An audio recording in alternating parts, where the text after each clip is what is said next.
సర్పంచ్ గంగాధర్ గారికి స్వాగతం సుస్వాగతం తెలియజేసుకుంటున్నాము.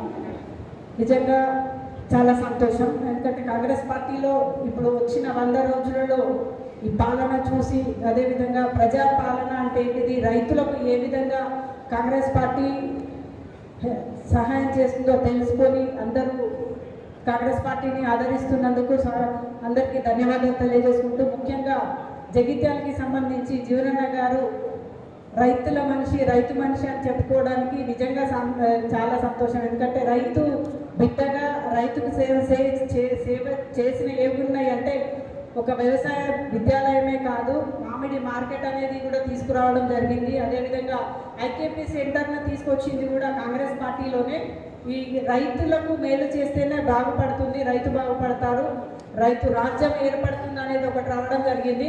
రైతులకు ఇప్పుడు చూసుకుంటే ఈ కొన్ని సంవత్సరాలుగా ఒక రైతు పంట పండిస్తే 3 నెలలు పడుతుంది.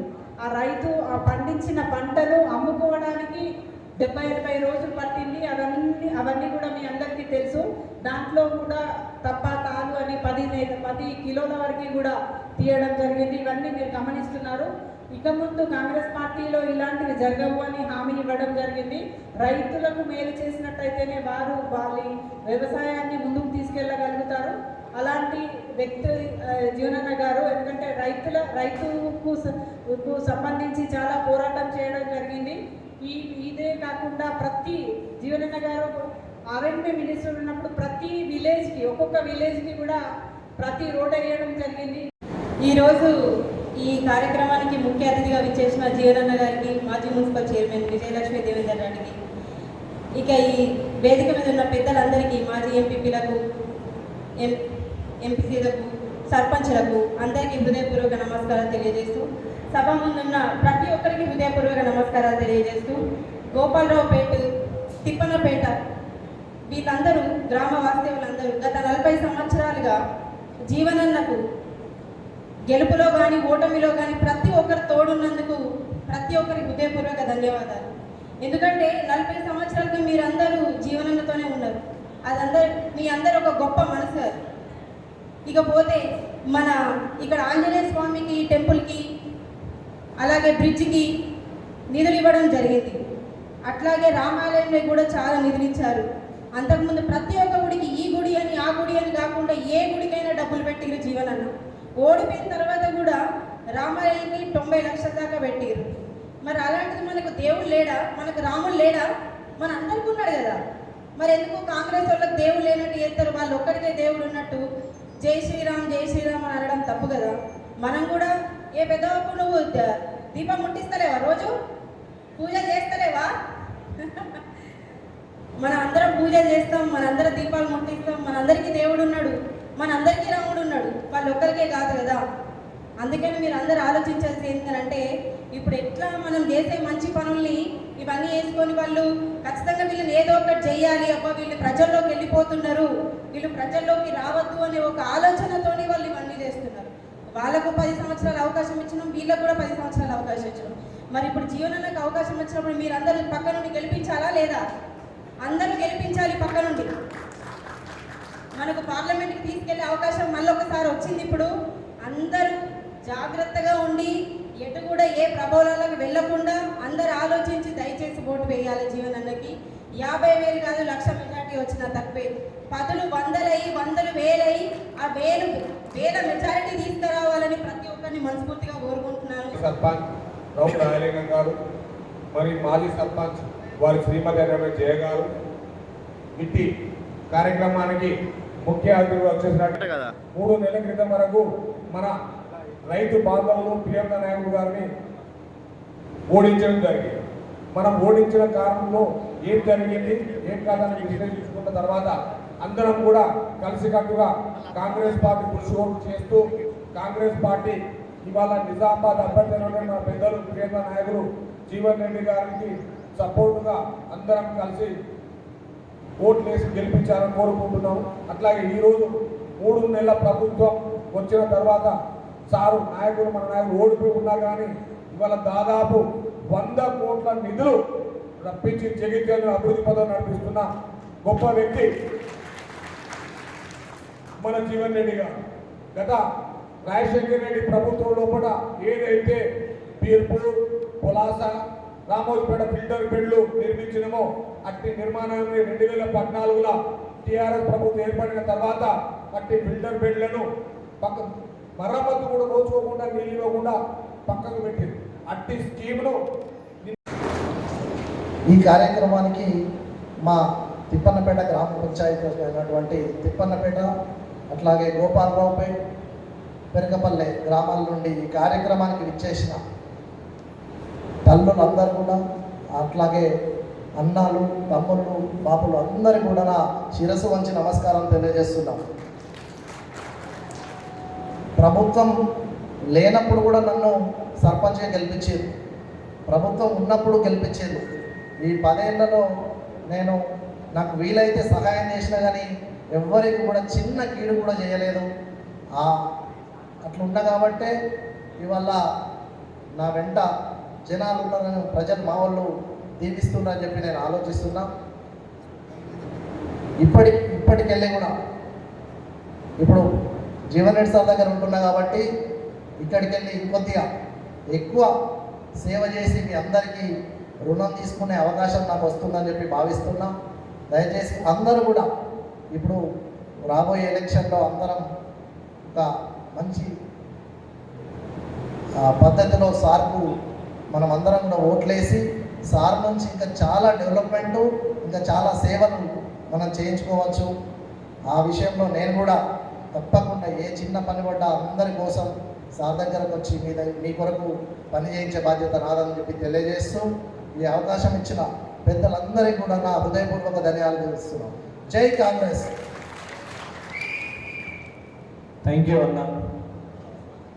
సార్ ఈరోజు చేరిక కార్యక్రమంలో భాగంగా నర్సింగాపూర్ మరియు వంజరపల్లె గ్రామాల నుండి నన్ను సార్ దగ్గరికి చేర్చడానికి వచ్చినటువంటి నా గ్రామ ప్రజలకు, అలాగే గోపాలరావుపేట తిప్పన్నపేట ఇక్కడి పరిసర ప్రాంత ప్రజలందరికీ నిజంగా రూరల్ మండల పక్షాన సార్కు రుణపడి ఉండి మనం వేసే ఓటు నిజంగా ఈ గతంలో ఎన్నికలు జరిగిన ఎంత బాధాకరమో అది మనకు నిరూపించుకోవడానికి మరొక అవకాశం మనకు వచ్చింది. పెద్దలు జీవన్ రెడ్డి గారికి సార్ గారికి పార్లమెంట్లో మనకు రావడం నిజంగా సార్కు ఒక పేరుండే అసెంబ్లీ టైగర్ అని మీ అందరికి గుర్తుందా, మర్చిపోతున్నారు. దాన్ని మనందరం రిపీట్ చేయాల్సిన అవసరం ఉంది. చిన్న పెద్ద నుంచి ముసలి ముద్దక నుంచి అందరి వరకు మనం ఇంటికి వెళ్ళి ఓటు అడిగి సారు చేసిన పనులే కానీ మనం అవన్నీ గుర్తించి ప్రభుత్వం ఏర్పడిన తర్వాత 6 గ్యారెంటీలతో ఆల్రెడీ 5 గ్యారెంటీలు పూర్తయినాయి, చేసుకుంటా ఉన్నాం. ఇక ముందు కూడా సార్ను గెలిపించుకుంటూ మనం ముందుకెళ్లాల్సిన అవసరం ఉన్నది. దయచేసి ప్రతి ఒక్క కాంగ్రెస్ కార్యకర్త ఒక సైనికులాగా పనిచేసి పెద్దలు జీవన్ రెడ్డి సార్ గారిని అత్యధిక మెజారిటీతో మనం పార్లమెంట్కి పంపించాల్సిందిగా మీ అందరినీ శిరస్సు వంచి నమస్కారం తెలియజేస్తా ఉన్నాను. ఈ అవకాశం కల్పించినటువంటి పెద్దలందరికీ ధన్యవాదాలు సార్. పాటు ఏదైతుందో నర్సింగాపూర్ అస్లాబాద్ నుండి మరి ఈనాటి చేరికల సమావేశాన్ని చేయాలని ఇచ్చేసినటువంటి రైతు సోదరులు, యువ మిత్రులు, మా తల్లులు, ఆడబిడ్డలు అందరికీ హృదయపూర్వకంగా నమస్కారం చెప్తూ ఇక్కడ వాస్తవంగా ఇవాళ మిత్రుడు నాయలింగన్న నేను ప్రజా జీవితంలో 81 సమితి అధ్యక్షుడు పోటీ చేసింది. 83లో మొట్టమొదటిసారిగా శాసనసభ పోటీ చేయడం జరిగింది. సరే 83 నుండి ఇప్పటి వరకు ఏదైతే 4 దశాబ్దాల కాలం ఎవరు ఏ పార్టీలో ఉన్నా కానీ ఏదైతుందో అటు రాయలింగన కానీ నేను కానీ ఏదైతుందో ప్రజా జీవితంలో కొనసాగుతున్నాం అని చెప్పండి. ఇలా ఆశ్చర్యకర విషయం ఏంటంటే ఇటు రాయలింగన్న సర్పంచ్గా బాధ్యతలు నిర్వర్తించాడు, ఆయన కొడుకు గంగాధర్ సర్పంచ్గా బాధ్యతలు నిర్వర్తించాడు. ఇలా రాయలింగన భార్య చేయక కూడా ఏదైతుందో సర్పంచ్గా బాధ్యత నిర్వర్తించాడు. ఇది చాలా అరుదైనటువంటి ఒక సంఘటన అని చెప్పంటున్నాను. రాయలింగన కొడుకు, రాయలింగన సత్యపురం ముగ్గురు కూడా తిప్పలపేట గ్రామానికి ఏదైతే సర్పంచ్ బాధ్యత నిర్వర్తించి సుదీర్ఘకాలం ఈ ప్రాంతానికి సేవలు ఇచ్చినటువంటి వారని చెప్పండి. వారితో పాటు ఇవాళ మహేష్ ఇప్పుడే మాట్లాడిన వాస్తవం చెప్పండి. నేను ఇలా రాజ్యాంగం కల్పించినటువంటి రిజర్వేషన్ సౌకర్యం, ఆ రిజర్వేషన్ కేటాయింపుకు అనుగుణంగా దాన్ని భర్తీ చేయాలి. ఇక్కడ దురదృష్టం ఏంటంటే గత ప్రభుత్వం ఏదైతుందో అటు జగిత్యాల గ్రామీణ ప్రాంతానికి చెందిన మండల ప్రజాపంచాయతీ అధ్యక్ష స్థానమే కానివ్వండి, జగిత్యాల పట్టణ మున్సిపల్ చైర్పర్సన్ స్థానమే కానివ్వండి కాక చెప్పండి, బలహీన వర్గాలకు ఎన్ఎం చేయబడిన స్థానాన్ని భర్తీ చేయకుండా ఉన్నత వర్గాలతో కొనసాగింపు చేయడంతో బలహీన వర్గాలు వివక్షకు గురి చేయబడడం జరిగిందని చెప్పాలి, తప్పదని చెప్పండి. నేను సాధారణంగా గెలవలేకపోతున్నా, కానీ బలహీన వర్గాలకు కల్పించవలసిన హక్కులు కల్పింపచేయబడటానికి ఏదైతుందో నేను రాష్ట్రంలో కాంగ్రెస్ ప్రభుత్వం ఏర్పడటంతో గౌరవ ముఖ్యమంత్రి రేవంత్ రెడ్డి గారి దృష్టికి తీసుకెళ్లి ఏ చట్టంలో లొసుగులను ఆసరా చేసుకొని ఎన్నికలు నిర్వహింపజేయబడలేదో ఆ లొసుగులను సవరింపజేసి ఇలా ఏ బలహీన వర్గాలకు మహిళలకు కిడ్నాప్ చేయబడినటువంటి స్థానాలను ఆ బలహీన వర్గాల మహిళలు భర్తీ చేయబడే విధంగా ఎన్నికలు ఏదైతుందో నిర్వహింపజేయబడటంతో మరి మా మిత్రుడు మంగళవారం మహేష్ ఏదైతుందో జగిత్యాల గ్రామీణ మండల ప్రజా పరిషత్ అధ్యక్షుడిగా ఎంపిక కావడం చెప్పట్టు నేను, అట్లాగే సోదరి జగిత్యాల పట్టణ మున్సిపల్ చైర్పర్సన్ ఏదైతుందో అమ్మాయి అడవాల జ్యోతి ఎంపిక కావడం ఏదైతుందో మన కళ్ళ ముందు నిదర్శనం అని చెప్పట్టు చెప్పండి. పాటే కానివ్వండి, అందరం చెప్తాం, మంచి మాటలు చెప్తాం, ఎవరు కూడా ఏదైతుందో భిన్నంగా మాట్లాడరు. నేను ఎట్లా మాట్లాడుతున్నానో మీరు ఇతర రాజకీయ పార్టీ నాయకులు కూడా ఇట్లా మాట్లాడతారు. మనం గమనించాలి, ఏ రాజకీయ పార్టీ యొక్క చిత్తశుద్ధి ఏ మేరకు ఉన్నది, ప్రజా జీవితంలో ఏ రాజకీయ నాయకుడి చిత్తశుద్ధి ఏ మేరకు ఉందని చెప్పారు. మీకు వచ్చిన వాళ్ళందరం కూడా గ్రామీణ ప్రాంతం రైతాంగమే చెప్పంటున్నా. మరి కులానికి ఎవరైనా కానీ వ్యవసాయంపై ఆధారపడి మన జీవనం కొనసాగిస్తామని చెప్పండి. మొత్తం దేశంలో ప్రధాన ఉత్పత్తి రంగం వ్యవసాయం అని చెప్పంటున్నాను. ఆ వ్యవసాయాన్ని మనం బలోపేతం చేసుకొని మనం ఆశించిన మేరకు ఏదైతుందో ఫలప్రదంగా మనకు ఫలితం వస్తేనే ఇక రైతు బాగుపడతాడు, రైతుపై ఆధారపడ్డ రైతు కూలీ బాగుపడతాడు, దేశం బాగుపడుతుందని చెప్పంటారు, దేశం బాగుపడుతుందని చెప్పంటున్నాను.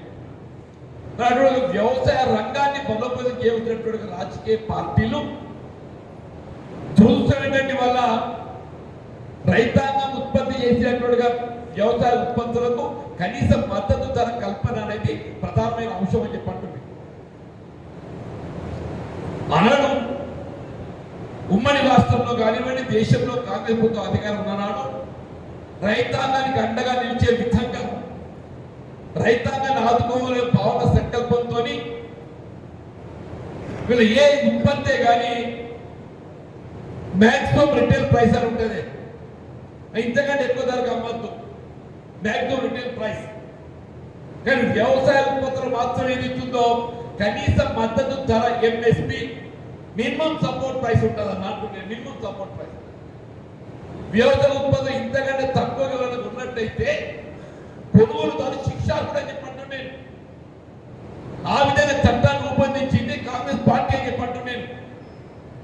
దురదృష్టం ఏంటంటే వాళ్ళ దేశంలో ఎన్డీఏ ప్రభుత్వం అధికారానికి వచ్చిన తర్వాత ఏ ఎంఎస్పీ కనీస మద్దతు ధరకు చట్టబద్ధత కల్పింప చేయాలని చెప్పని రాజకీయాలకు అతీతంగా రైతు ఉద్యమిస్తుంటే మీరు కేంద్రంలో అధికారం ఉన్నటువంటి ఎన్డీఏ భారతీయ జనతా పార్టీ స్పందన లేదని చెప్పండి నేను. నువ్వు ఎంతవరకు అయితే కనీస మద్దతు ధరకు చట్టబద్ధ కల్పన చేయబడలేవో ఆ ఎంఎస్పీకి మరి విలువ ఏంటి అని చెప్పండి నేను. ఆశ్చర్యం ఏంటంటే ఇదే మోడీ గారు 3 సంవత్సరాల క్రితం ఏదైతుందో ఇప్పుడు వ్యవసాయ ఉత్పత్తుల కనీస మద్దతు ధర నిర్ణయింపజేసేంత వరకు మాత్రమే మా బాధ్యత, తర్వాత మీరు వ్యవసాయం ఎక్కడ నమ్ముకొని ఎవరిగా నమ్ముకోండి అంటే మీరు ఎక్కడ నమ్ముకొని ఎవరిగా నమ్ముకోండి అని చెప్పండి. రైతు రక్షణ ఉంటుంది, దయచేసి ఆలోచించండి చెప్పండి నేను. చెప్పండి యూరియా కూడా 90 తీసేటట్టు 50 కిలోల్లో ఉండే సంచిని 40 కిలోలు తగ్గించేసి అందరూ ఏమనుకుంటున్నాం, ఏ ధర పెరగలేదు కదా 5 కిలోలు కోసం పెట్టింది బాబద్దమై. ఈయనగా తెలివి కదా, మన తెలివి లేదా? రైతాంగానికి అండగా అయితే పార్టీ కేవలం కాంగ్రెస్ పార్టీ అని చెప్పండి. కేవలం కాంగ్రెస్ పార్టీ అని చెప్పంటున్నా. ఇలా కాలువ ద్వారా నీరు అందింపజేయడమే కానీ